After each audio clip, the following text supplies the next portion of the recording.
რა ღირს ერთი დღე აღმოსავლეთ ბალიზე აი ასეთი ვილა, სადაც აი ასეთი ხედი გეხსნება. აი ამას შეხედეთ, ამ ხედს შეხედეთ.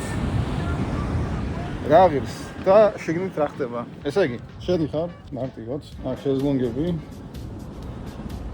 იქ საზნებელია ჩემს მეუღლეს ძინავს, ვერ შევალ. ანუ ამაზე უკეთესი ვარიანტი აღმოსავლეთ ბალიზე არ არსებობს, წარმოიდგინეთ. არ არსებობს ფიზიკურად. ეს არის სამზარეულო, ეს არის living area, აქეთ არის ერთი სველი წერტილი,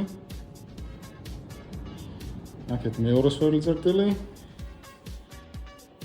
დიდი ოთახი და იქეთ პატარა ოთახი. რა ღირს შენი 100 ვარ, 100 ვარ, ერთი დღე და გამოდიხარ. აი ასეთი ხედია. 100 ვარ.